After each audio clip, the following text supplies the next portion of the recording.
Lucy Craft Laney was born in 1834 in Macon, Georgia. Her father was a Presbyterian minister and a skilled carpenter.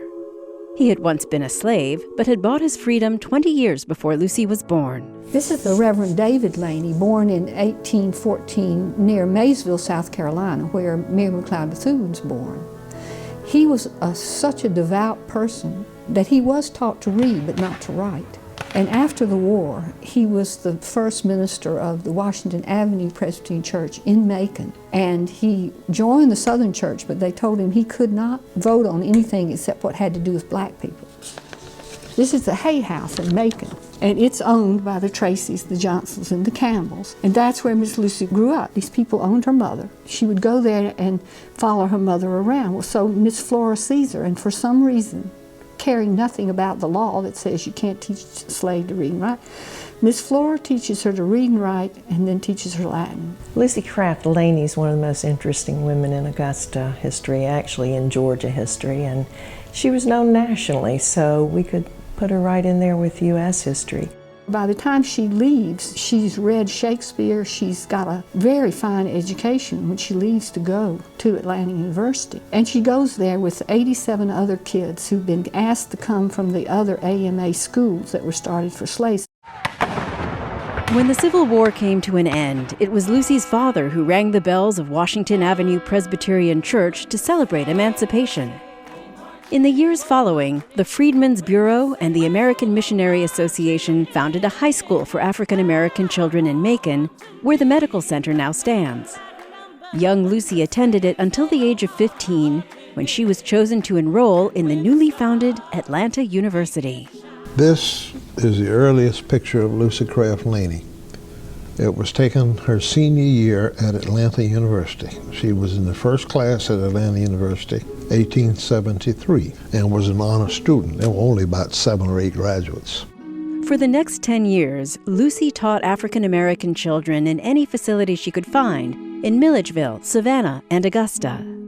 She combined a boundless faith in the ability to learn with the highest expectations of achievement. And this is a picture of Lucy Craft Laney around 1900. Her school was thriving at that time and becoming very nationally known. And it was becoming nationally known by her innovations in secondary education, like establishing a comprehensive high school. And her graduates going out across the country making a name for themselves and sending her very generous donations back. So she graduated doctors, lawyers, teachers, mothers, all sorts of quite remarkable people. I said, I understand you went to Miss Lucy's school, and he said, yes, I was one of her favorites. And I said, did most of the kids think they were one of her favorites? And he said, yes. Go tell it on the mountain. In Augusta, she found the warmest support for her endeavors, and her friends from the Presbyterian Church and the Freedmen's Bureau persuaded her to start a new school there. She began teaching in the lecture room of Christ Presbyterian Church to only 6 children, but soon more than 200 children were in attendance. She was supposed to have a school for girls, but the first day the class started, she had 4 girls and 2 boys, so it was co-ed from the beginning. So she stayed in the church basement for a while. She realized that she didn't have enough space for all the children who continued to come. What she did was she looked for a bigger space, and when she got to that space, within a year she had 200 students. She ultimately got some funding through the Presbyterian Church. Mrs. Haynes donated $10,000 and she named the school Haynes Institute. It had begun in the downtown area, but by the 1880s, especially the late 1880s, 1890s, segregation was emerging. Jim Crow laws were being passed. And one of the things I have found in my research is that the city tended to expand in 2 directions. Now, $10,000 in 1886 was a fortune. So first thing she did was to go out and buy a city block. Where the present high school is, that's where her school was built.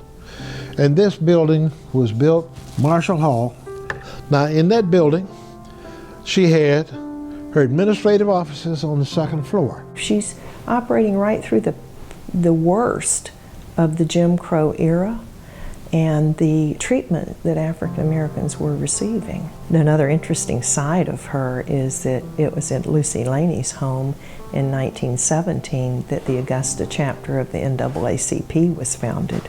There's a side of her that is aware that there's a lot of work to be done in civil rights. She leaves you with questions about the quality of her life, the dedication of her life, but how did she do it? How did she overcome all that hatred and negativism and lynching and not just give up? She didn't, and she spoke the truth. Somebody said, Miss Lucy never toadies. She says it like it is. So after a certain point, when she had so much influence, she could say things directly. Once the school was established, striking educational achievements soon followed. The first kindergarten for African American children in Augusta was established. The first Nurses Training Institute for African American girls, later to become the Nurses School of University Hospital. And a curriculum that combined traditional arts and sciences with job training and vocational programs. She was never married. She literally devoted her life to this cause. She never had children of her own, although she did have nieces. And money is a constant problem. Kids can't pay her, people can't pay. The ones that can do, but they send vegetables, they send milk, they send wood for the kids who are working in the woodworking shop. Miss Laney died in 1933. Her body was laid to rest on the corner of the lawn of Lucy Craft Laney High School. People came from all over to pay their respects to her. Now there's an eternal flame on that gravesite that lets us all know the outstanding contributions that she made to our community right there at that corner. This is a picture of Lucy Laney's grave on the day of her burial.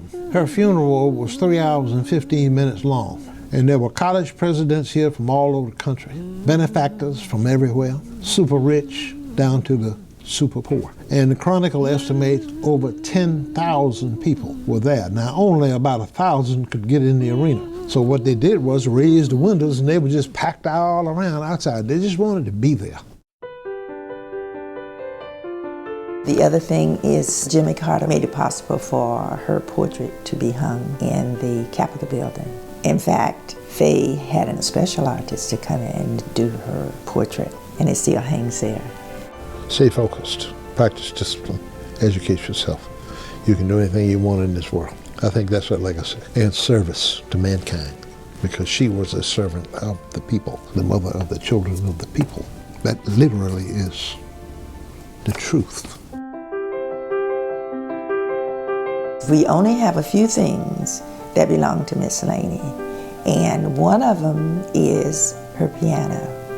Miss Laney gave the piano to Mrs. Tutt, who lived down the street, and Mrs. Tutt bought a new piano, and she gave the old piano to Union Baptist Church, and so it came back to us. I think she is probably one of the most outstanding women in the Georgia Women of Achievement group. Lucy Laney rises above even local and state significance. Lucy Laney has significance at a national level, and so I think she is one of the stars, really, of Georgia Women of Achievement.